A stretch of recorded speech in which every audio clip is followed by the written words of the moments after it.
help, they need help, let's like help. So we did that, and then we grabbed a plate at the brunch and went to Xavier. The devil is not attacking you because you are weak. The devil is attacking you because For my son, other than the stroller and my luggage, all of the clothes he's outgrown and everything are like in a like, I don't know what to call it. It's like it's not a closet, but it's like this little small area by where the exhaust of the car goes. So, like where the back end of the car pulls in, his dad like let us clear out that area and like put stuff there. So it's not a place, that a human being could go into. It's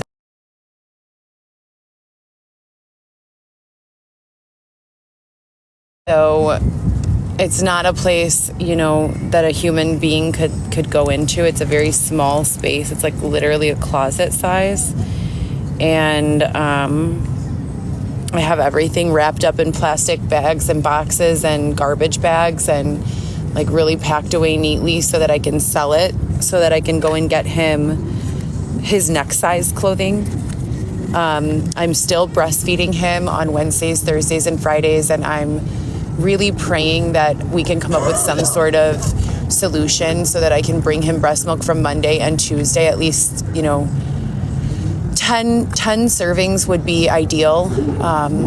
I've been bringing him breast milk this entire time, but when we were thrown out of the shelter for really no reason, they lost funding is what they claim. Everyone was thrown out, but most people got their apartments. Xavier and I are one of the only that didn't get our own apartment or townhome, even though we were promised that we would after 6 months. So we're trying to really keep our vibe up.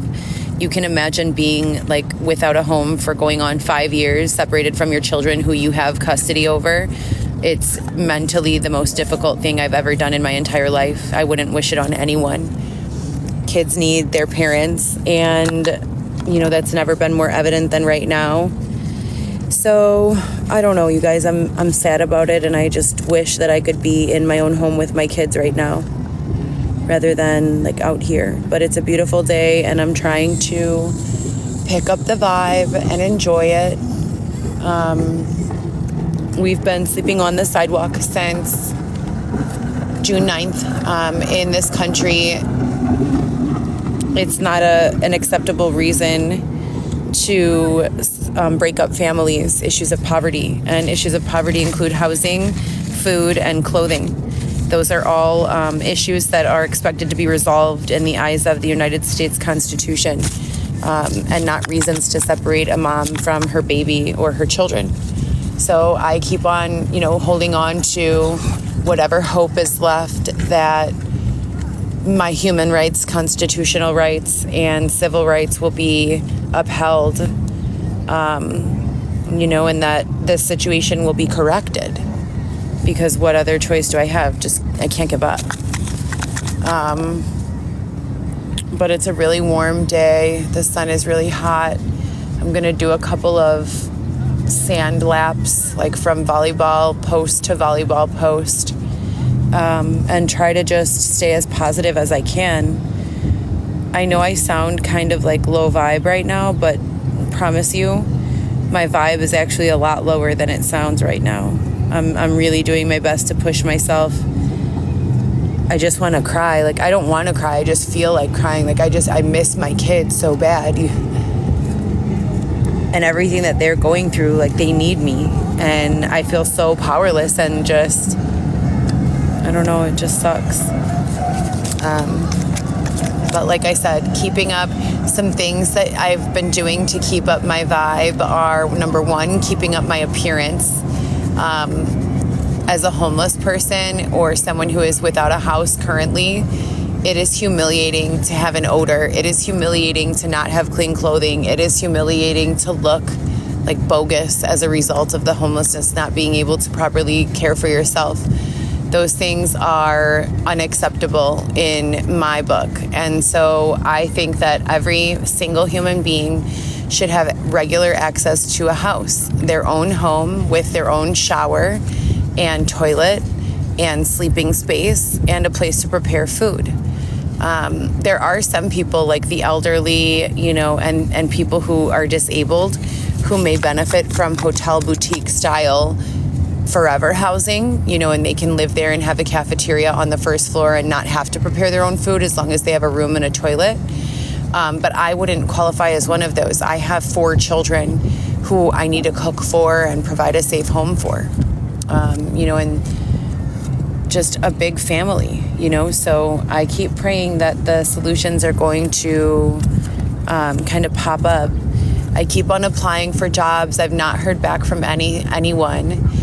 For anyone who knows, I have 10 years of experience in the healthcare field, working in both front and back end medical office, so clinical medical assisting, administrator work, executive calendar management, scheduling, calling patients with their test results, changes in dosing, diabetic education, nutrition, diabetic instruction, glucometer instruction, insulin instruction, insulin pump instruction, issues of the thyroid, thyroiditis, hypothyroidism, Graves' disease, what else? Adrenal insufficiencies, fibromyalgia, rheumatoid arthritis, all sorts of autoimmune support.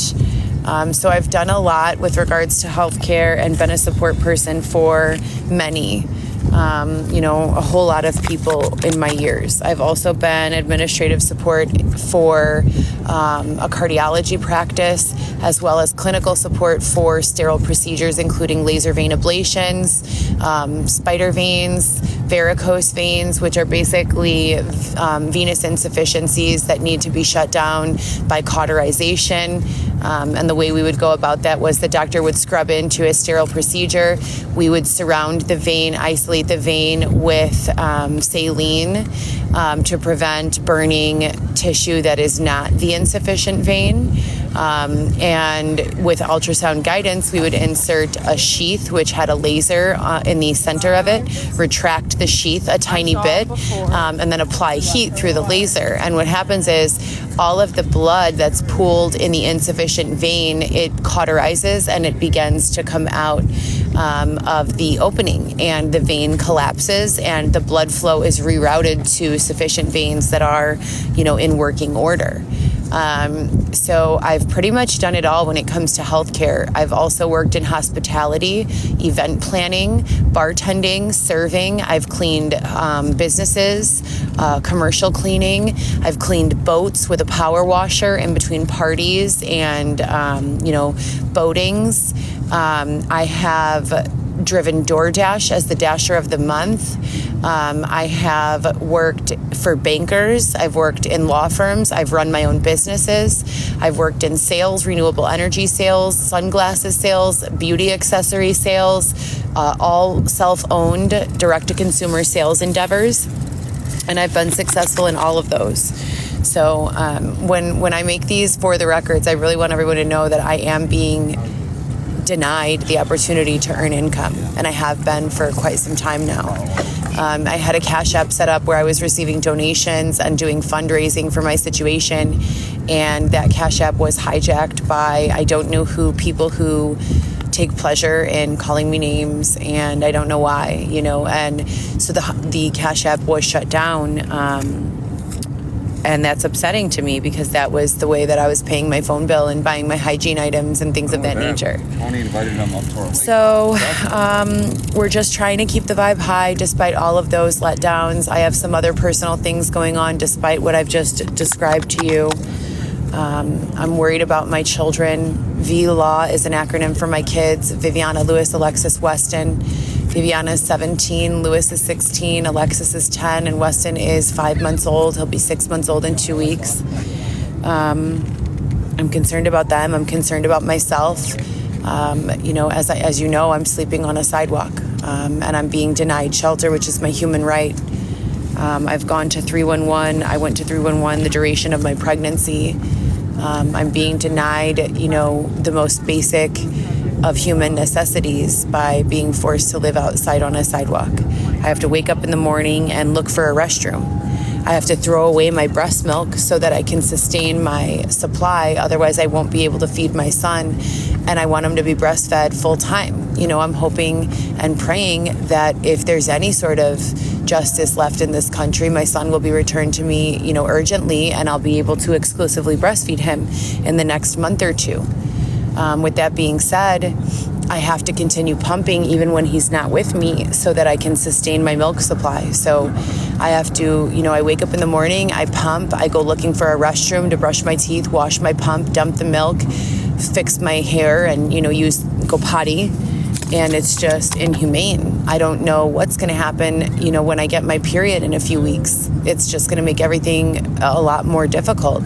The last time this happened, I woke up, you know, in these sets of circumstances, and I was bleeding so much. I had blood all over my pants, and I had to walk around for a good mile or two with blood to my knees of my pants, looking for clean pants, you know, and money for pads and tampons. No one is supposed to live in the street, but most certainly not a woman. So this has been very difficult. Not a mother, you know. But I'm holding on for dear life and grateful to be alive and praying for resolution soon. So that's my update. I hope you guys have a great day.